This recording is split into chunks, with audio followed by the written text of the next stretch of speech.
welcome to the Faculty of Management Speaker Series online. This is the first live stream episode, which means you can ask our guest speaker questions.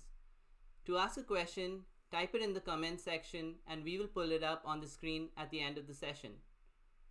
Today, it is my pleasure to introduce Curtis Kennedy, founder and chief executive officer of Vertiball. Curtis has been working on inventions since he was 7 years old and filed his first patent application at the age of 19. Curtis completed his master's in technology management and entrepreneurship from the University of New Brunswick and is studying mechanical engineering from UNB part-time. In his third year of studies, he started developing Vertiball, using the UNB Makerspace to make hundreds of prototypes before finalizing the product design for mass manufacturing. In the 12 months since its launch, Vertiball has done over $1.6 million in sales. Curtis has had several achievements over the past few years, and without further ado, let's welcome Curtis and learn more about his journey as an entrepreneur. Hey, Nandy, thanks a lot for having me on. Things are good. How you doing? Happy Friday. Happy Friday. Yeah, I love Fridays. Me too. Welcome to the speaker series online and thank you for joining us today. Yeah, absolutely. Very excited to have the opportunity to be on. So, you've been inventing and innovating since a really young age. Why is that? What drives you and why Vertiball? Well, I grew up and I was always very curious. I was tinkering around with motors and working on inventions here and there. And I always figured that at some point I would try to start a business. I didn't know what it was at the start, but when I got to university, I was really overwhelmed with how many bright people were around in all domains that were willing to help me whenever I requested it. So I figured there'd be no better time to try to start a business than when you're at university, because it's 4 years of time where you've got the support of really bright people, and not only that, there's no risk associated with not having a job and pursuing something that you don't know is going to work, because you're not expected to be starting your career while you're going to university. So I figured if there was any time to take a risk and try doing something like that, university was the place to do it. So I got thinking about what problem I wanted to solve, what sort of product I wanted to make, and I figured that the best possible chance of success would likely be if I tried to solve one of my own biggest personal problems, which, since I was a young kid, has been back and muscle pain. At the end of my day, I always have tense regions of muscle in my upper back and neck. And the way I've gone about dealing with that pain is putting a golf ball on the ground and laying on top of it and rolling around on it. So similar approaches to that are still the most commonly used treatment solutions worldwide for treating back and muscle pain. And I really figured that there needed to be something better. So that's why we invented Vertiball. Essentially what it is, it's a massage device that you clamp onto the wall. It uses this industrial suction system. And then we have all these different attachments that snap into the base. And essentially it's just a really easy way to roll your back out. And when you're done, you just hit the button, you eject the attachment, and then you take it off with you. So we refer to it as the mobile mounting system, and that's what we're framing the business around. We're coming out with all these different products that are going to attach to this system here. And this is our flagship product, and it's what we've been going with for the past 12 months, and it's been going good so far. Wow, that's incredible. And actually, I can speak out of experience because I own a Vertiball myself, and it stuck to like my wall with ease. And I couldn't believe that suction could like stick on a painted wall. and it did, and it was awesome. I was able to like use it, and it's been on the wall for like days now, and it hasn't like fallen off or anything. That's awesome. Yeah. So it's not actually meant to be a full-time mounted product. We recommend that you take it off after you use it every time, but there are lots of different use applications where there could be things that could be very useful for a short period of time if they were on the wall. So later this year, we're coming out with our second attachment, and it's going to be a roller for your lower back. This is just a 3D printed prototype, but we should be coming out with that sometime in the next 4 months. And from there, we're going to continue to expand the Vertiball product line, come out with new attachments. We're working on some devices that use electricity to give motor powered action. That should be really interesting when we get to bring those out. But overall, things are going really good. We're trying to keep developing products and run the business at the same time. We're a small team, but we do our best and forget the rest, I suppose. Well, that's a new one for me, and I really like that one. How many prototypes did you create before coming out with this 3D printed design of the second product? Yeah, it was over the course of while I was going to university studying mechanical engineering. I used the UNB Makerspace to do a lot of prototyping. In total, it was 220 different designs. I probably actually made prototypes for 70 to 100 of them. So it was a long process, but I had the time to continue to develop the product because I was raising financing in parallel with trying to develop the product. So I wasn't in any major rush to finalize things. And obviously, I didn't really know what I was doing at the start learning curve for figuring out how to design products. So it was quite the long development sprint, but wouldn't have been possible without the UNB Makerspace and the facility that they have there. Yeah, let's talk about Vertiball. You've had over $1.6 million in sales. That's incredible. Who are your customers, and how do you reach them? Yeah, so thank you. It's been going really well. I really had no idea what was going to happen. I had no expectation because I had no previous experience to judge how the growth would go. But primarily right now we sell online. We launched in October of last year, selling through our website, and now we sell on Amazon, our website, Target.com, and a variety of other online retailers. And we target customers through online advertising with Facebook, Instagram, Google, and some other platforms. And it's really interesting how amazing of an opportunity digital ads create for a new company, because if you get your product seen by people, they go buy it, you get the money right away, where traditionally in time past, you sell directly to a retailer, they'd have net 60, net 90-day payment terms, so you'd be waiting sometimes up to 3 months till you got your money back.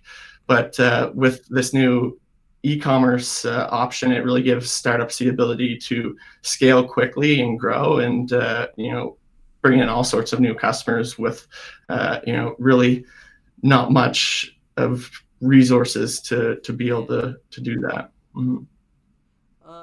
I'm just curious, was your patent application relating to Vertiball? So the first one, when I was 19, it's kind of funny.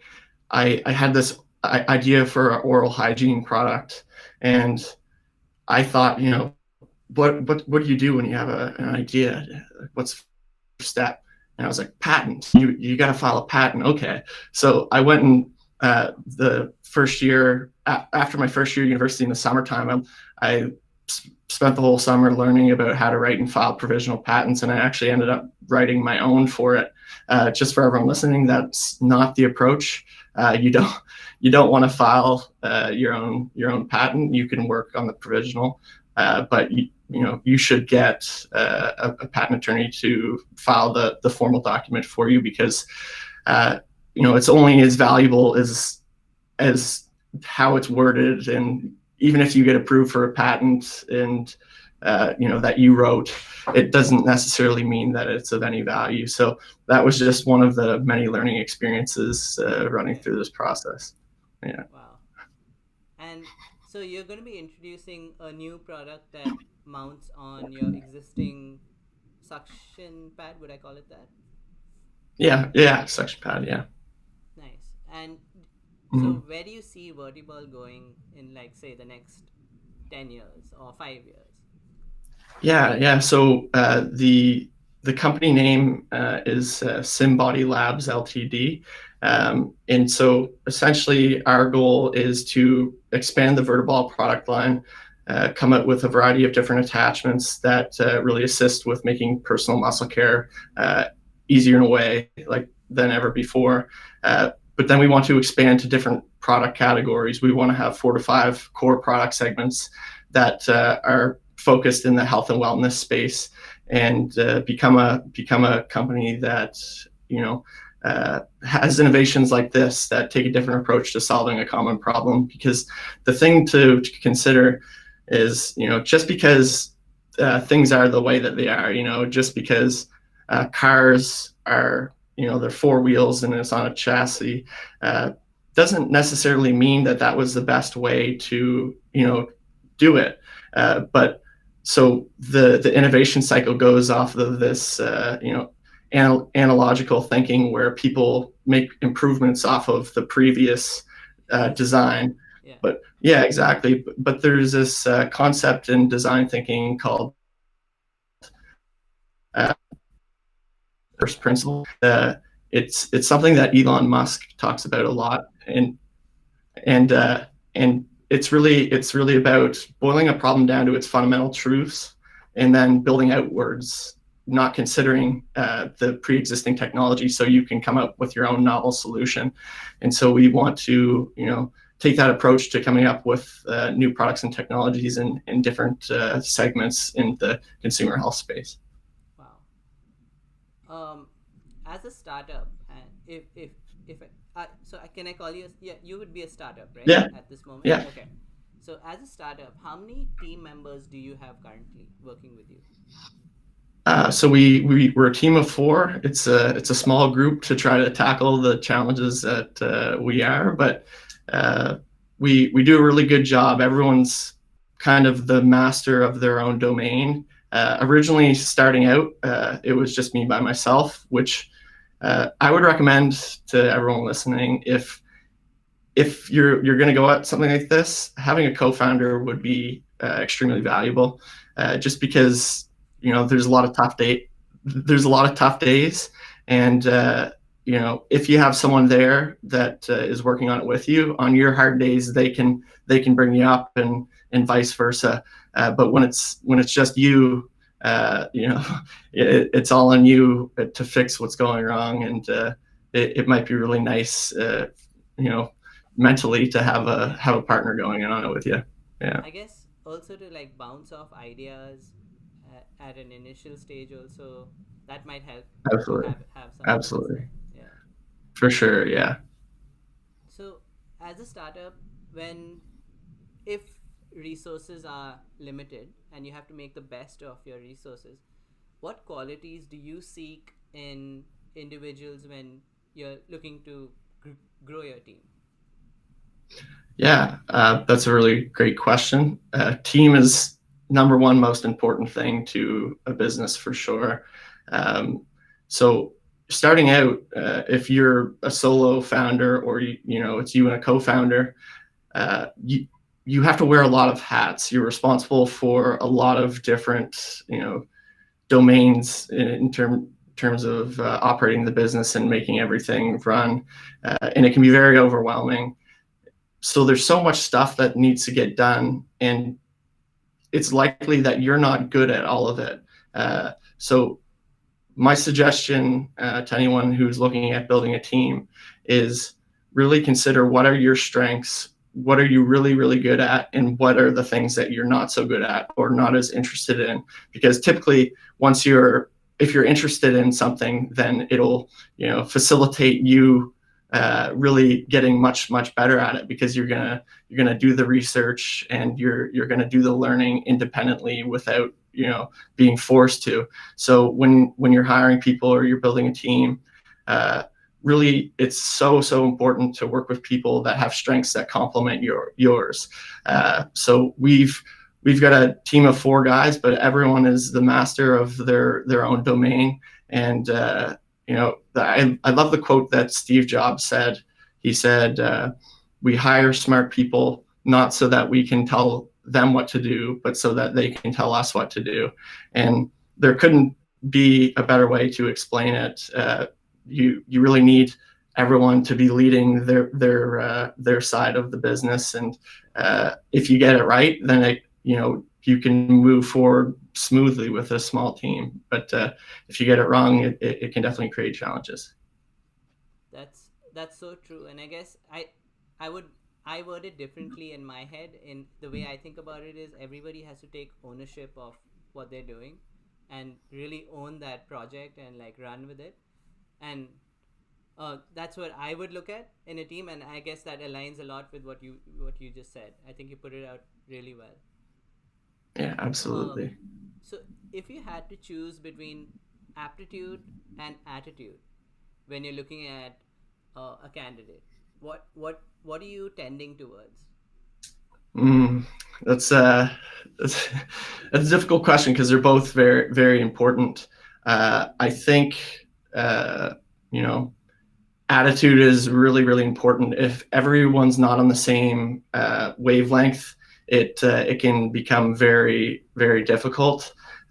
So when everyone's inspired, everyone's excited, it's a really great time to be in the startup. So having that balance, I think, is likely the way to approach it. And I think you can find people that have both aptitude and a good attitude. So that's something, if you really dive deep into hiring and review a lot of resumes and look at a lot of candidates, I think you can find someone that has both of those. But it's hard to say which is more valuable. But you definitely need people that can get stuff done. And you need people that have a good attitude and are excited about being at work, for sure. I guess they're both important. Like, you need a good blend of both, and that's the ideal situation.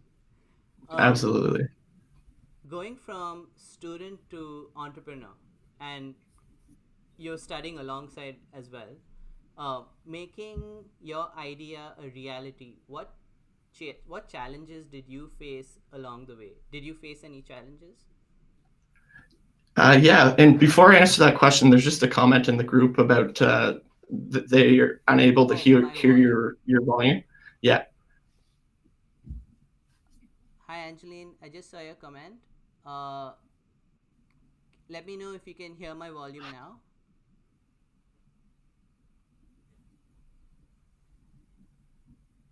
Okay. Maybe I'll hold the mic up closer. My volume is currently maxed out.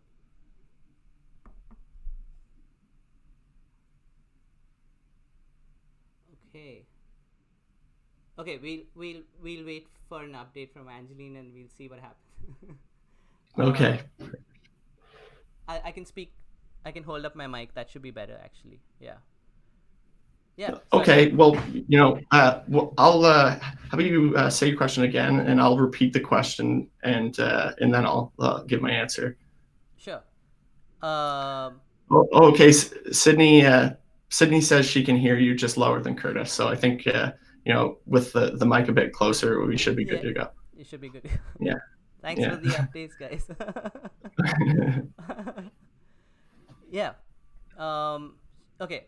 So going from student to entrepreneur and making your idea a reality, what challenges did you face along the way? And if you faced any challenges, how did you overcome them? So many challenges. I'd take a day to tell you about everything, but it's not easy. It's really, really difficult. If it was easy, everyone would be doing it.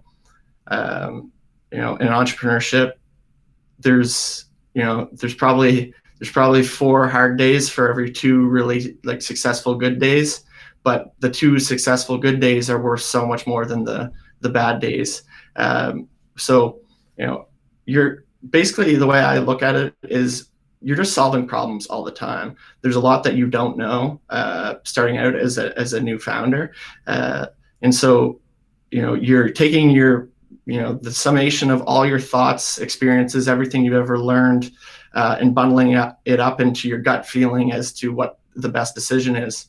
But ultimately, for a new business and a new product, there's no guideline for what the best decision is. So you're going to make mistakes. You're going to have issues. You're going to spend money that you shouldn't have.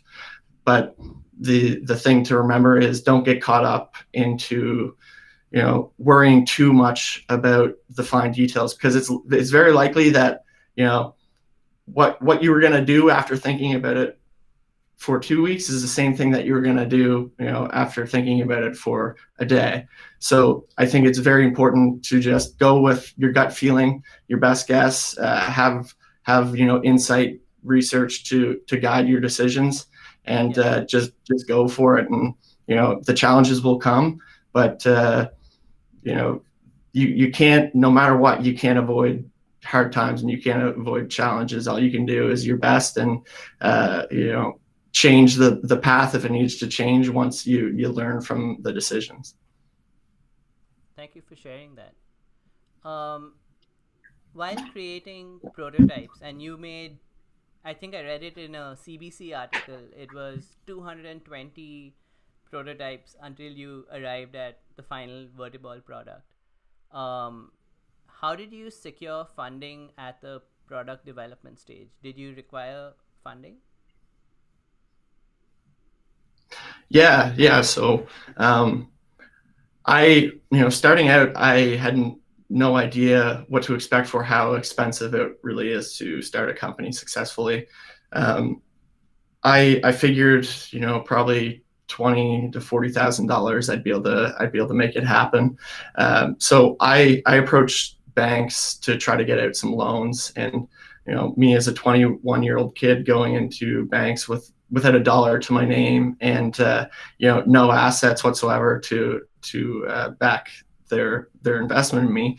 It was a really tough conversation for a long time. They needed me to have some skin in the game to be able to consider giving me money. So I looked at a variety of ways that I could go about doing it, and the thing that I settled on was the idea to do all these different pitch competitions that had prize money. So I knew that I was very serious about starting a business, and there was lots of these university competitions where I thought that likely there'd be participants that were just doing it for a course and they weren't actually serious about starting their business. So that kind of fueled me to really understand my costs, go really deep in getting actual costs from suppliers, building relationships, understanding, how we were actually going to do it. And then I had a really strong business case to bring into these different pitch competitions. So I did a lot of them, and I had some great success. And over the course of 2017, 2018 school year, I got $40,000 in prize money from these different competitions. And so then I brought that money back to the financial institutions like BDC, Atlantic Canadian Opportunities Agency, Futurepreneur is another great one, and Ignite Fredericton, and tried to get them all in at once to try to support what we were after with the Vertiball product. And it was a long road of being really persistent and knocking on doors, but eventually we got together the capital that we needed to open up the plastic injection molds, to manufacture the product, to come out with the first inventory, and content creation, things like that. So I went the route of debt financing. I don't, I guess it really depends on the person and the level of risk that they're willing to have for, pursuing their venture. There is a lot of risk. There's debt that I am personally liable for, which is scary. But if you really believe in what you're doing and, in your heart, you feel that you'll do anything you can to make it succeed, then, it's worth considering because, then you get to hold on to your company, you get to hold on to control, and it gives you a little bit more flexibility. But the other option, venture capital, or bringing on some family friend investors, is a really great option and something to consider as well, because it reduces your risk, and you can also get people in that have insight, knowledge, and experience to assist you in ways to grow your business. So. It's not to say that my approach was right or wrong, but there is a lot of different ways you can approach financing.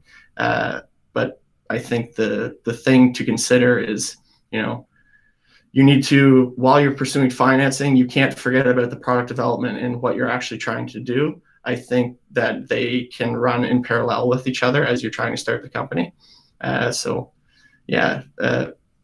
Keep working on both things, and hopefully, they meet and converge, and you have a product that's ready to be commercialized, and you have the financing to do it. Wow, that sounds scary but rewarding and exciting at the same time. Yeah. Yeah. What would be like what advice would you give entrepreneurs who during these times are looking for funding, where funding might be slightly tougher to get? Right.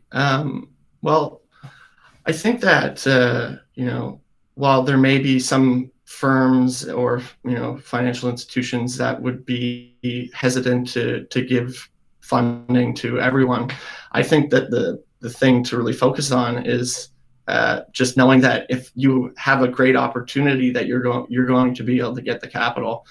So really focusing on product first, whether it's software or physical product, a service of some sort.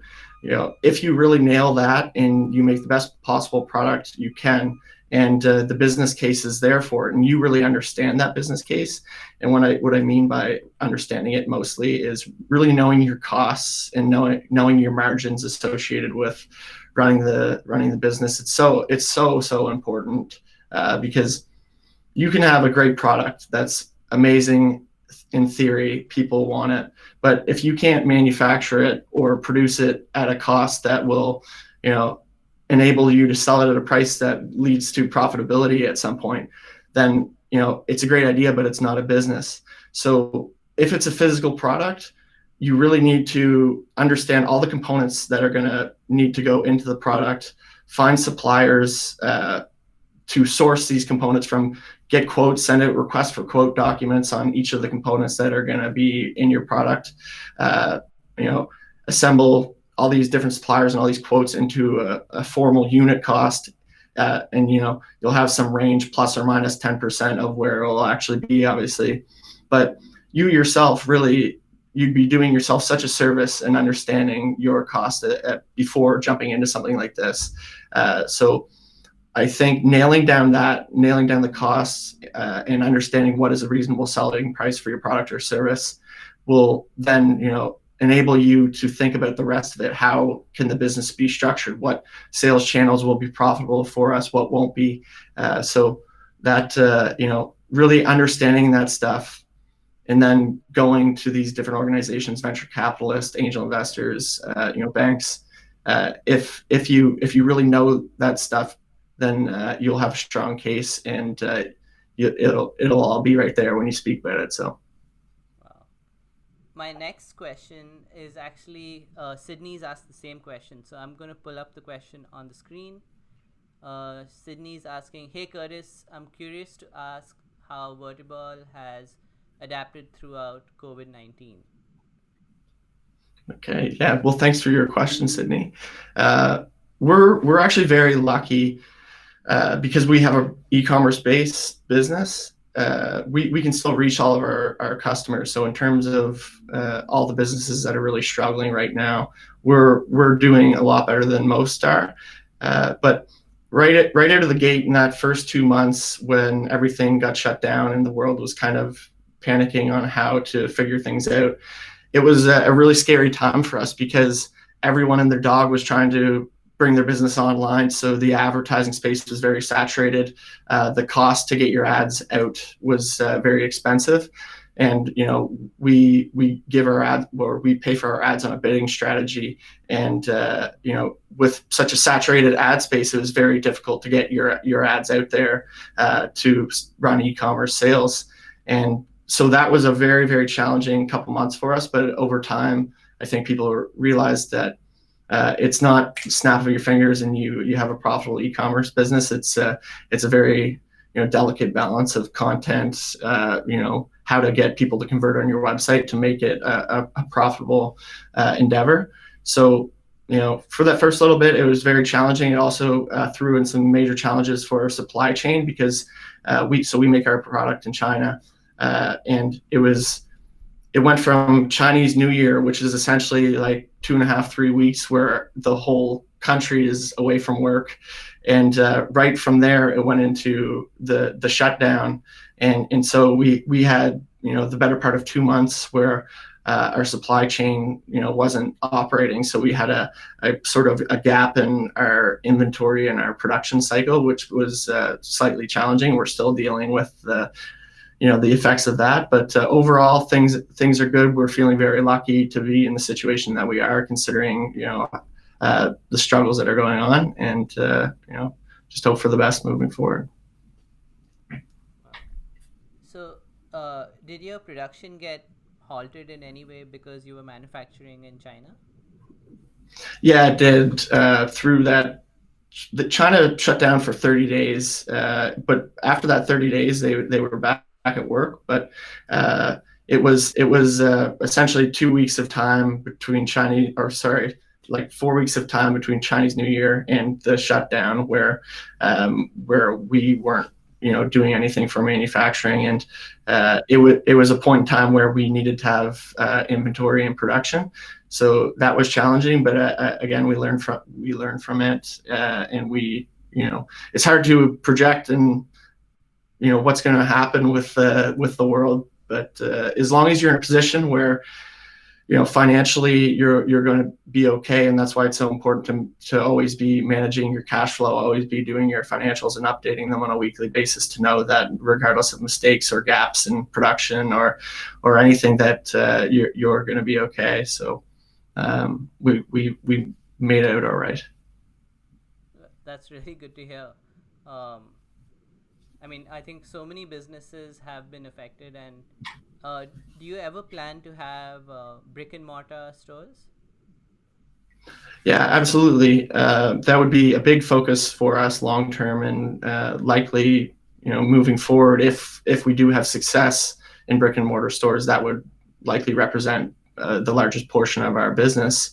The great thing about brick and mortar stores is, once you secure the customer and you get your product, say, in 1,000 stores, they have an order cycle where they place orders for your products, and there's no additional customer acquisition costs for you.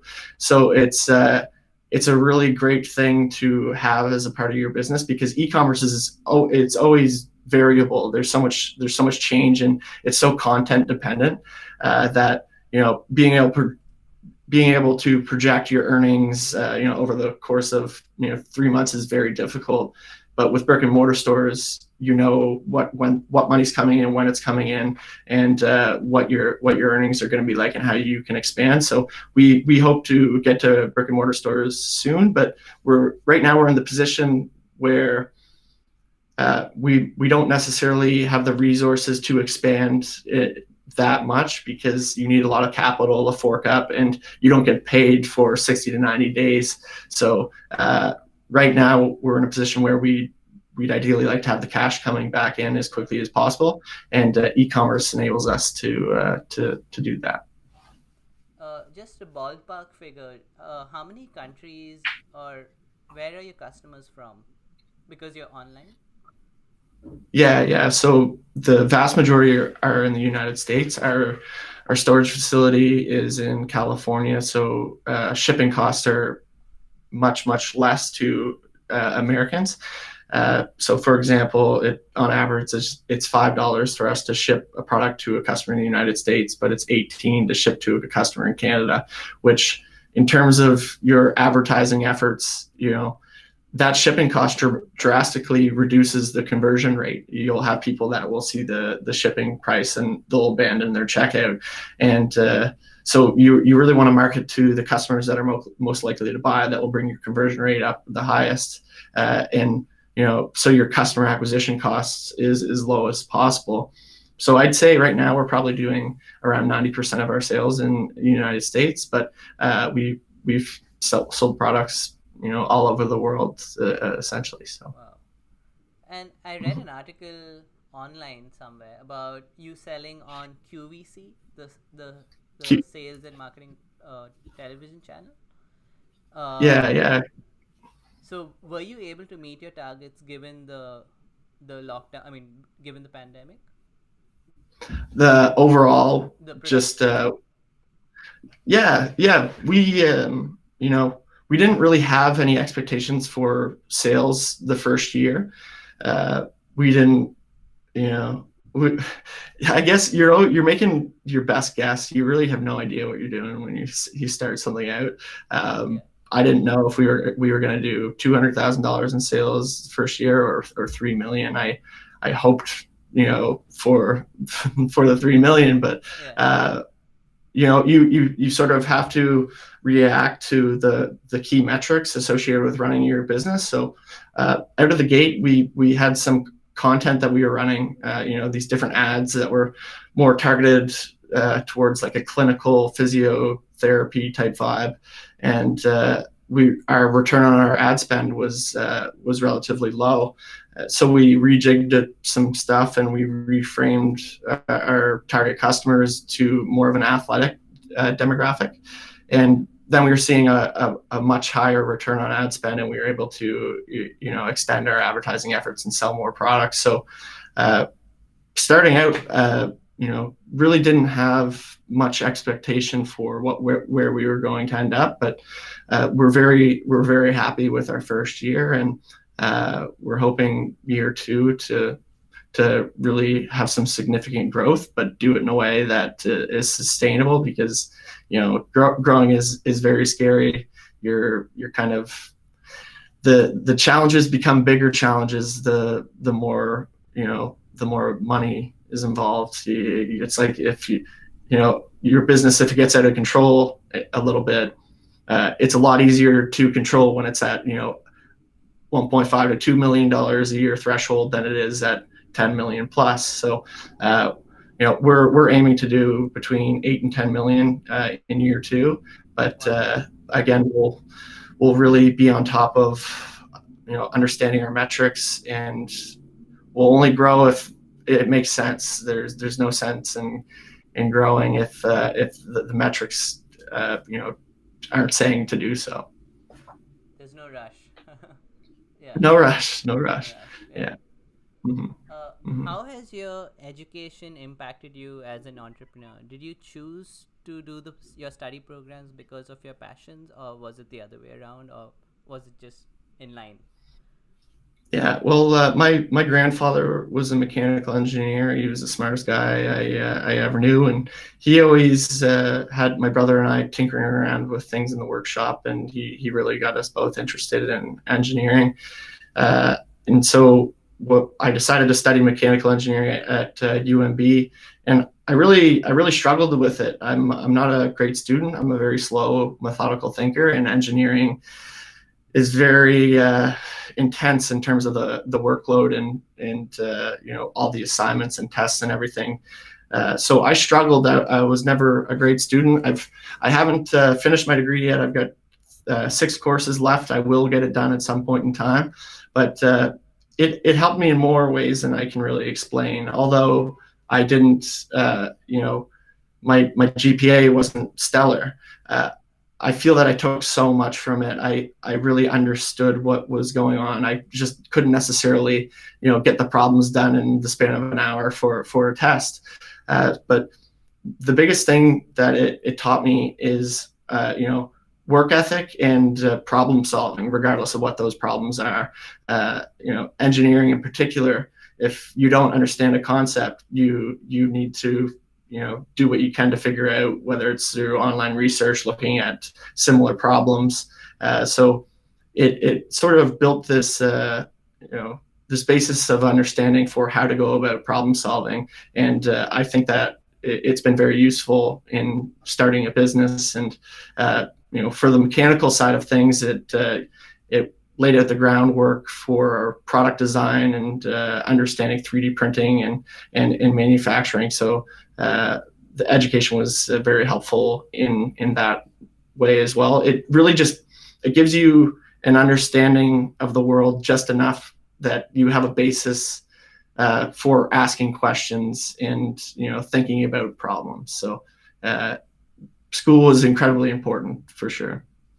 And you were able to apply what you were learning while developing your prototypes as well? Was that the case? Yeah, absolutely. I always figured that there was going to be a lot of stuff in school that was going to be useless to me through my career, but there are formulas that I applied while making the product, and there is a lot of useful stuff that can be applied to designing something, and it's overall was a great use of time, I think, and also get to meet and establish a great network like all the people at UNB and surrounding areas. So nothing better than the entrepreneurship ecosystem at the university. It's really awesome. Yeah, I agree with you on that. And on that note, you've been really successful at many competitions. What was your experience like with the IBEX Business Plan Competition?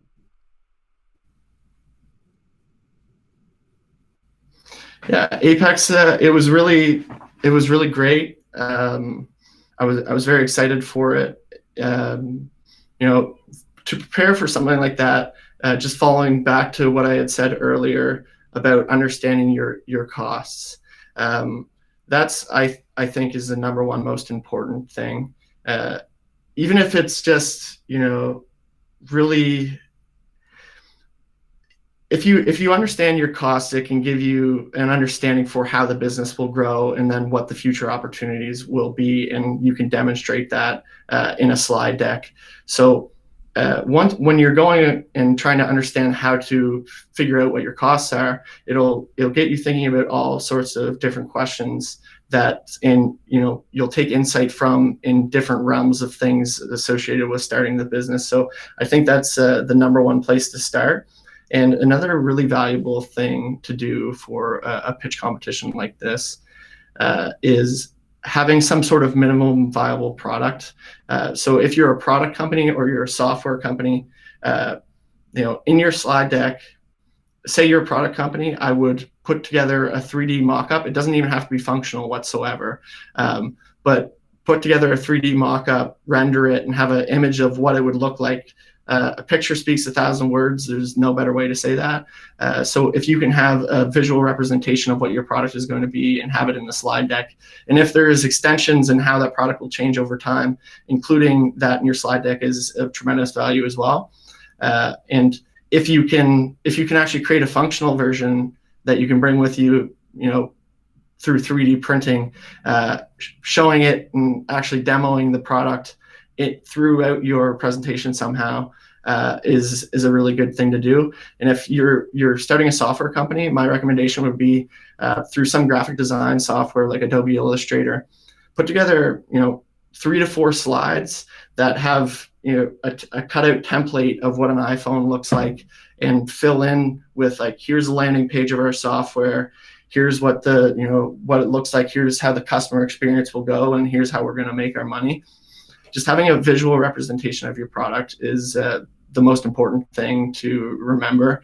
And and understanding your costs. And if you go far enough to get those things done, you're going to know so much about your business, and you're going to be so amped about it that will come through in your presentations, regardless of how nervous you are or scared. And public speaking was one of my biggest fears before all this, but I knew it was something that I had to overcome. And so those pitch competitions really helped with that. Thank you for sharing that, Curtis. Lots of golden nuggets for students looking to take part this year. Did it open up any doors for you by going through the competition? Absolutely. There was someone that I met that really changed the course of the whole project.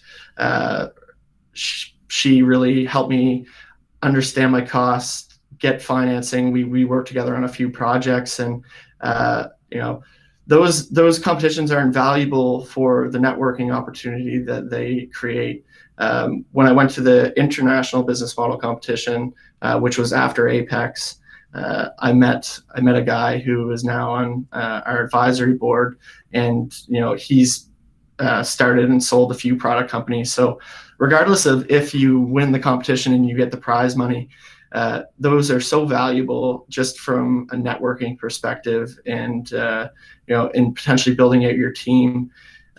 Really having the resources and to go through this process and ask people questions, and even though they might not know the answer, they've had some experience in their own domain that can help with you as a reference to make decisions and go off that gut feeling. So really prioritize people and building a network that can assist you through this process. And there's no better way to do that than going to the Apex competition or similar competitions. Well, thank you for sharing that. And you are coming back to Apex this year as a judge. So we'll be excited to have you on board. Yeah, very exciting. Should be a cool experience. I think definitely students will learn so much from students who have gone through the process and it's like a proof of concept that this is someone who's gone through, who's done it, so they're going to be so receptive to whatever golden nuggets that you have for them. I'm really looking forward to that. That actually brings me to an end to my questions. I noticed there was a question in the so for whoever's watching right now, if you have a question for Curtis, please type it in the comments and then I can pull it up on screen. I see there's a question from Umut. Oh, okay. Let's reduce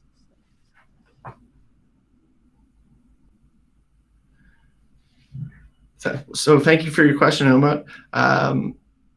Right now, we are all digital marketing and sales, and we're going to continue to go that way for this foreseeable future.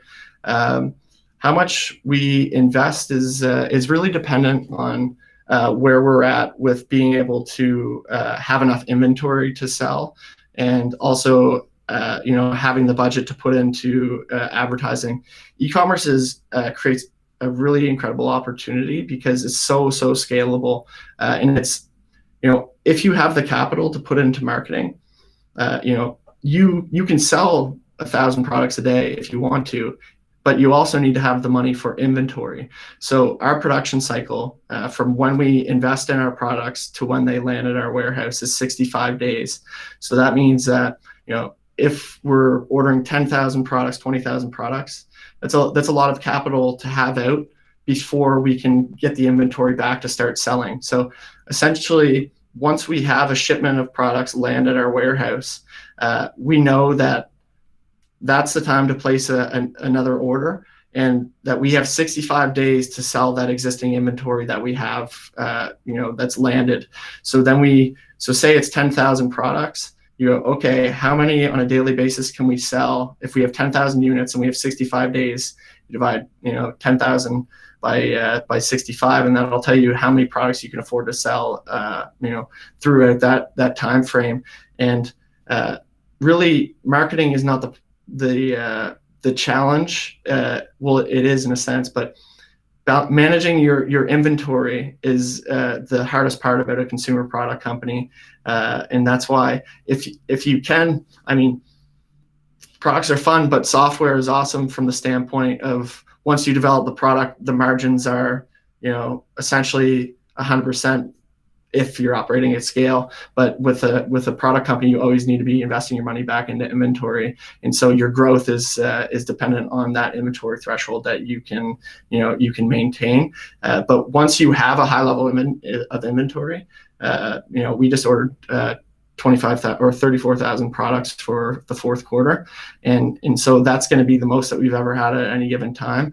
And so as long as we have content that is converting, people are buying the product at a good rate, and our customer acquisition cost is low, we'll scale that as high as we can and try to sell as many products as we can. But really, sky's the limit if you have ads that are working and you have inventory to push out. We have another question from, let me just increase the size of this.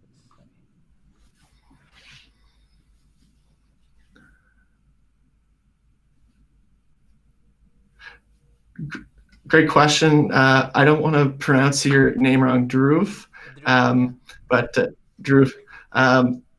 So, I think that regardless of where you start a company, it's going to be challenging. But I honestly feel that this New Brunswick is such an incredible place to start a company because there's so much support in terms of like government financing and the resources around you with the university. Like in a big place like Toronto, say, you're a small fish in a very, very large pond, and so to get people's attention, to get assistance, you really need to be doing something spectacular. But here, everyone wants to see everyone succeed. It's such a small, tight-knit community of people that are willing to help in any way they can. I think that there's an unbelievable opportunity to start a company here in New Brunswick just because the support that you have.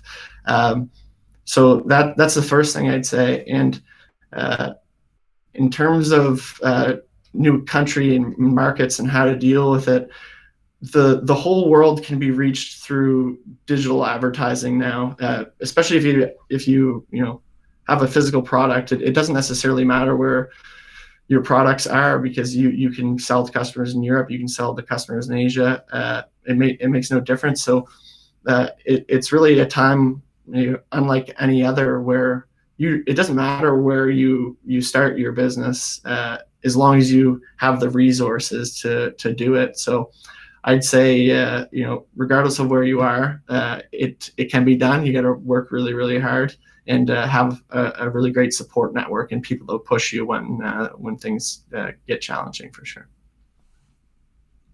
Thank you for sharing that, Curtis. Do we have any more questions from the audience?